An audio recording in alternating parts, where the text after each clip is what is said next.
Well, I did it. I did it. I pulled the trigger. I went down the rabbit hole. I did a lot of research, and I finally pulled the trigger. Literally minutes ago, I bought a new camera system from a new brand.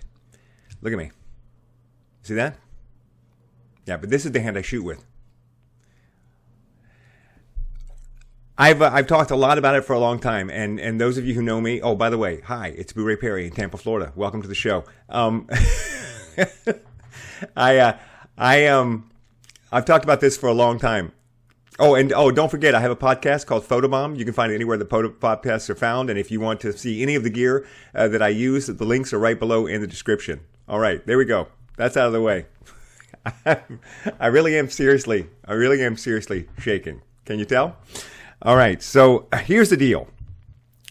It all started with this camera right here, the Fuji X100V. I had the Fuji X100S, and then I had the F, and now I have the V, and this is the special wide converter for the V. I did a video about this, and I bought this converter, and now I almost never take it off the camera, so it's a great little lens. So it all started with that camera. I bought that camera, I started using it, and I found that I wanted to use this camera more than I wanted to use my pro gear. My pro gear is Canon and has been my pro gear for my entire pro career. I started with Pentax back in the 80s, but now it's Canon. I just loved using the camera. And so it started me down this road of really looking at Fuji. And a while back, I was thinking about switching to the Fuji X-T4. And I made a video about that too. It's also going to be up here. And you will see that I decided against making the switch. But today, I reversed that decision. And I ordered a Fuji X-T4. And I am going to be switching my entire kit over to Fuji. And there are going to be, I'm sure, 100 videos on the website, 100 videos on the channel about this camera and my setup and my gear, so you have that to look forward to. But I want to just make a video right now, in the moment, right after pulling the trigger, and just talk about the big reasons that I made the switch. So I don't have the camera in front of me.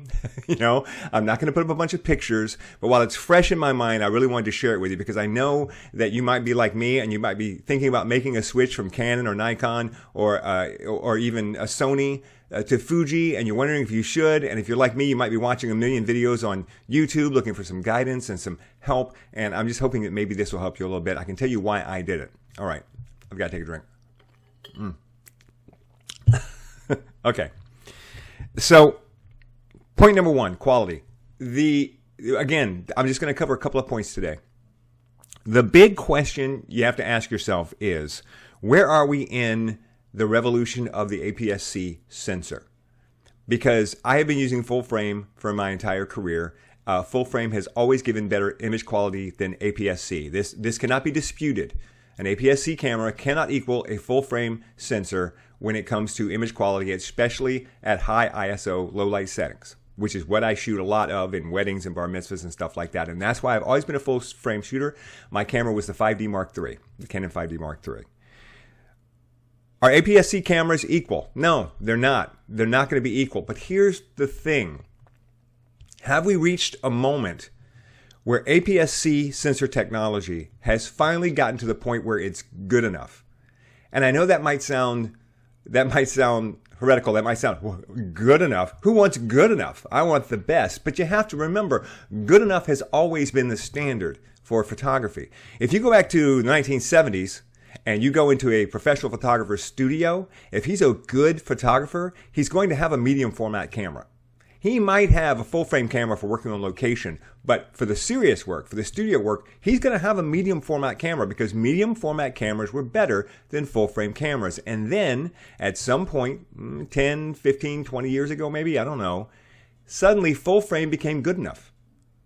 And the idea of having a medium format camera was just, why would you need a medium format camera? They cost so much more money when full frame is good enough.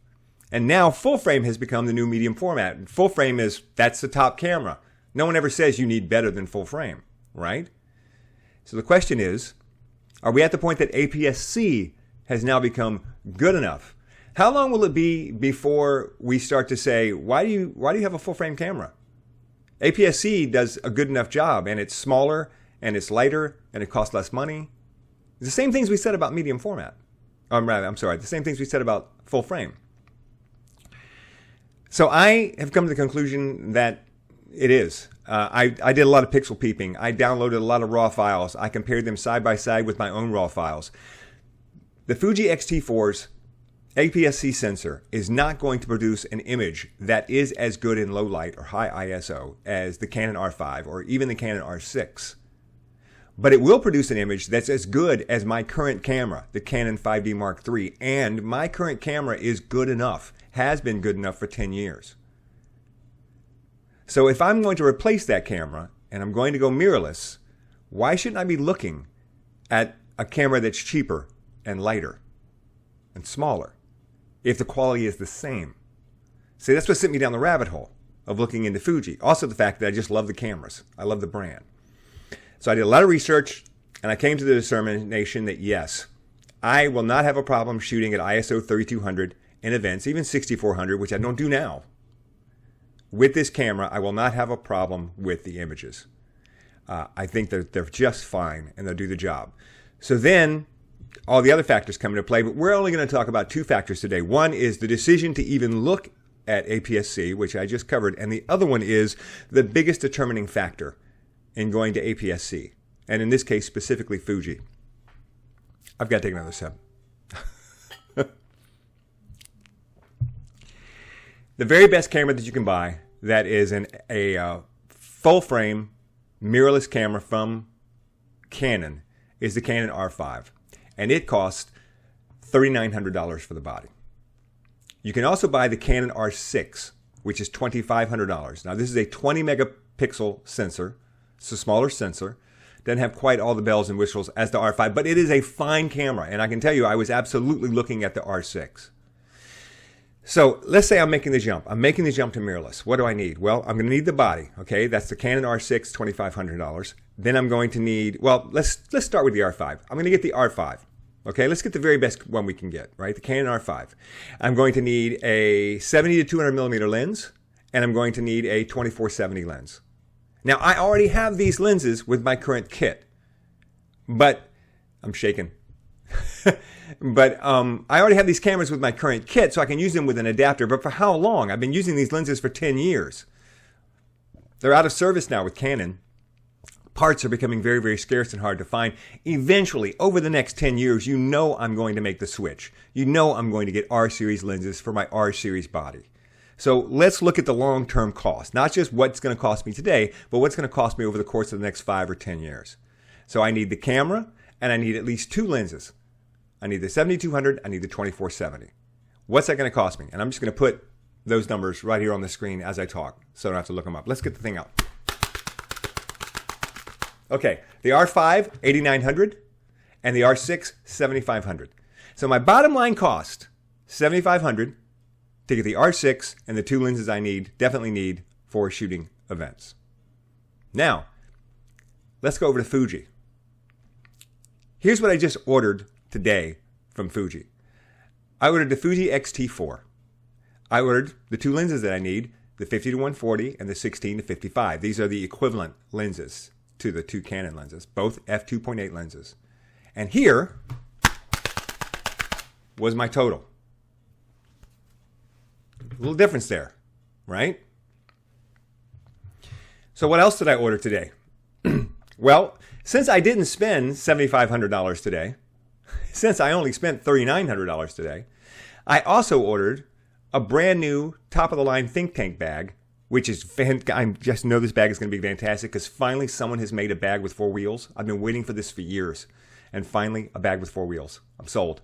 Got it. So, a new bag, right? Needed a new strap for the camera. Needed 3 batteries, Fuji batteries for the camera. Also ordered 2 aftermarket batteries and a charger, so I'd have those as extra backups. Right? Also ordered a grip with an Arca Swiss mount built in. Oh, and I ordered a new Arca Swiss ball head mount for my tripod so it would take the grip.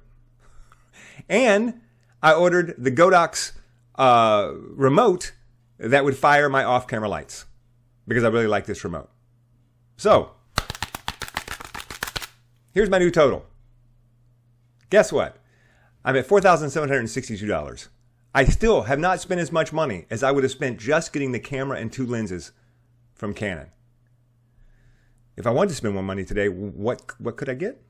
Well, I could add 2 Godox flashes to replace the 2 Canon flashes that I have. And I could add a Fuji X-T4 for my backup camera. And then,